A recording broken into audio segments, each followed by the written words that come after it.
안녕하세요. 1월 18일 수요일입니다.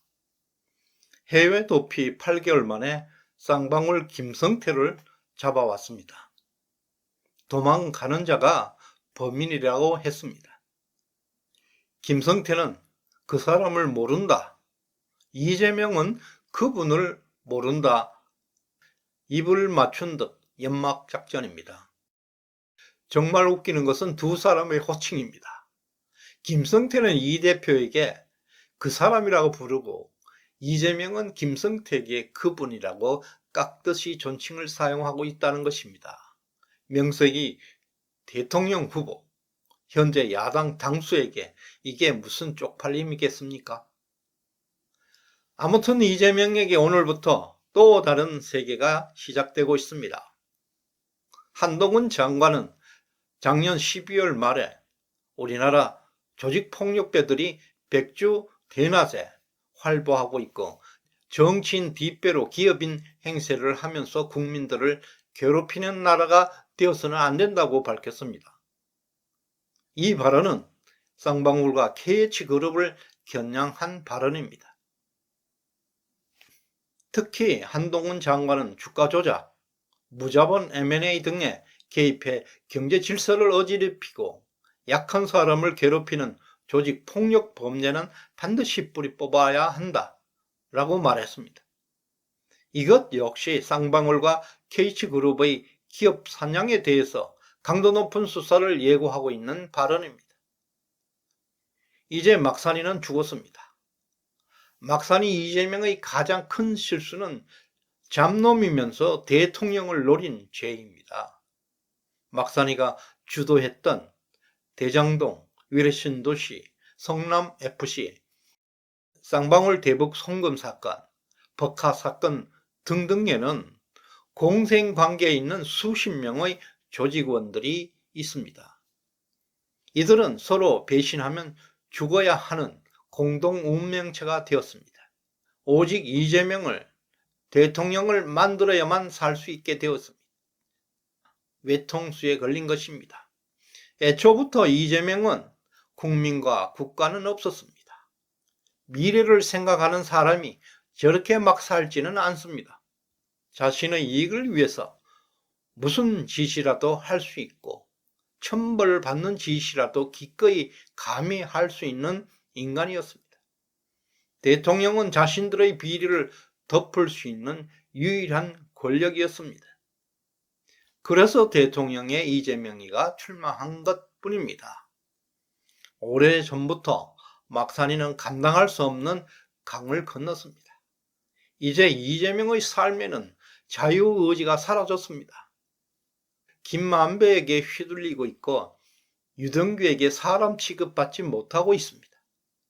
조폭 김성태에게 마저 그 사람이라는 소리를 들어야 하는 초라한 사람으로 추락하고 있습니다. 잡놈이 오로지 자기 이익을 위해 대통령직이 필요했던 것입니다. 아직도 이런 잡놈을 지도자로 생각하고 막산이가 가는 곳마다 울부짖고 있는 떼거지로 몰려드는 개딸 부대들은 정말 불쌍한 영혼들입니다. 이제 김성태는 피의자 신분으로 검사석 맞은편에 앉았습니다. 아무리 멘탈이 강한 사람이라 할지라도 0.1% 초엘리트 검사들의 똘똘마리 수사에 견디는 사람은 한 사람도 없습니다. 특히 여러 사람이 개입된 공동범죄 사건은 절대로 완전 범죄가 있을 수가 없습니다. 서로 불신하는 죄인의 딜레마에 빠지게 되는 것도 있지만 아무리 IQ가 높아도 단독 범죄가 아닌 이상 공범들 사이에는 100% 그들은 바보가 됩니다.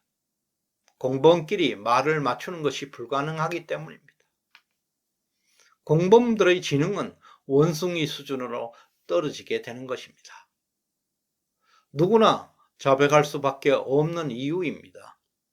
더구나 김성태는 막산이를 생각할 여유가 없어졌습니다. 쌍방울 자금 사장이 정말 어렵습니다. 사실 김성태가 막산이를 지켜줄 수 있는 방법도 없습니다. 쌍방울이 더 급해졌습니다. 쌍방울 그룹은 그동안 이재명의 저수지로 알려지고 있습니다. 검찰이 대장동 키면 김만배의 불법 수익에 대해서 추징을 청구한 금액이 무려 2,386억이나 됩니다. 이재명은 김만배의 최상위 보수입니다. 보수의 수익이 부하보다 적을 수는 없지 않겠습니까? 따라서 추정이지만 이재명에게는 차고 넘치는 돈을 숨기는 은닉처가 필요했습니다. 현재까지 그 은닉처는 김만배와 쌍방울이 유력했습니다. 쌍방울 그룹은 중국에 공장도 있고 가상화폐나 대북사업, 해외 송금 등 막대한 자금을 숨길 수 있는 은닉처의 안성맞춤이었습니다. 또 문재인과 막산이에게는 대북 사업은 서로 윈윈하는 사업이 되었습니다. 현재까지 수많은 비리 사건에 이재명 이름은 한 번도 나오지 않고 있습니다. 철저하게 제3자가 대신하고 있는 것을 볼 수 있는데요. 비리에는 반드시 배달 사고가 납니다. 서로 헤쳐먹고 그들은 형제라고 착각합니다.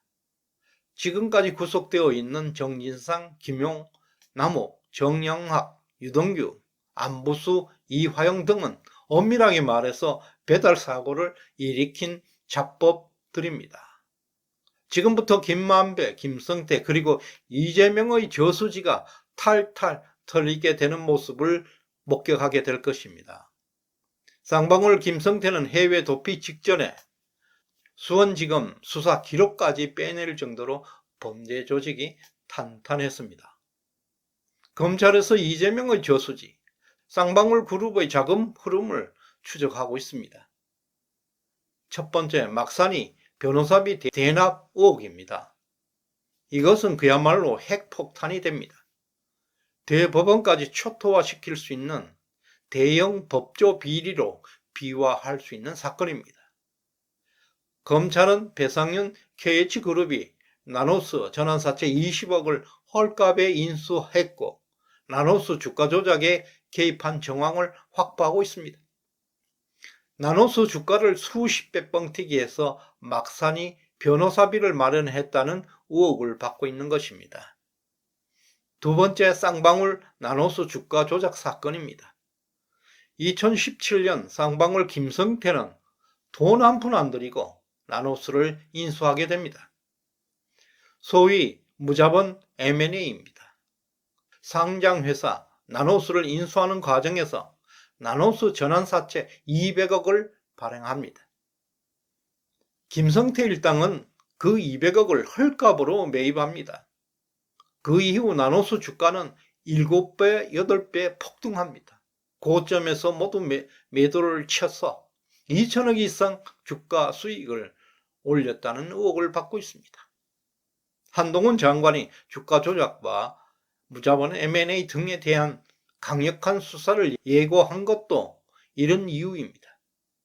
쌍방울과 KH그룹에게 강도 높은 수사가 진행될 것입니다. 세 번째, 막산이 은닉자금을 밝히는 일입니다. 앞에서 말씀드린 대로 김만배 불법 수익 추징 금액이 2,386억. 그렇다면 막산이는 과연 얼마나 되겠습니까?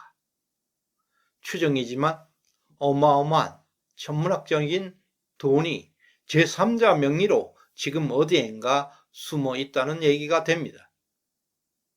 그것은 가상화폐, 스위스 비밀계좌, 대부사업 등으로 크게 세 가지 방법으로 은닉되어 있을 것이라 생각됩니다. 아시다시피 문재인 집권 기간에 가상화폐 시장을 통해서 해외로 빠져나간 돈은 무려 17조가 넘고 있습니다. 쌍방울 그룹이 북한에 불법으로 송금한 액수도 640만 달러, 72억이나 됩니다. 현재까지 검찰이 밝힌 액수만 640만 달러입니다. 중국을 통해 빠져나간 외환에 대해서도 계속 추적하고 있습니다. 스위스 비밀 계좌는 정치인들의 검은 돈이 모이는 곳입니다. 일각에서 가상화폐 시장에서 스위스 비밀 계좌로 흘러 들어갔다는 주장이 나오고 있습니다. 또 북한 광물 사업 독점권이라든가 과거 대북 사업은 자금 은닉처로 사용되었습니다. 결론적으로 쌍방울 김성태는 막산이를 배신하지 않으면 자기가 죽게 생겼습니다. 곧 머지않아 몽땅 불게 될 것입니다. 이를 대비해서 작년 8월 한동훈 장관은 미국 FBI와 가상화폐 수사 공조를 맺었습니다. 또 문재인 정권이 폐지했던 금융증권범죄 합수단을 부활시켜 놓았습니다. 이복형 금감원장은 가상화폐 불법 송금을 지금 샅샅이 뒤지고 있습니다. 이제 막산이 수사는 종착역을 달리고 있습니다. 곧 막산이보다 몇 배 이상 더 위험한 문재인 일당 수사가 본격화될 전망입니다. 불법과 비리 규모는 방대하고 그 방법은 정말 사악합니다. 이들은 대한민국 역사를 30년 이상 빠꾸시킨 문명의 반역자들입니다. 지금 맞은편에서 작은 나비의 날갯짓이 다른 쪽에서 거대한 태풍이 되고 강력한 쓰나미가 됩니다. 거대한 부패의 쓰나미가 지금 그들을 덮치고 있습니다. 시청해 주셔서 감사드립니다.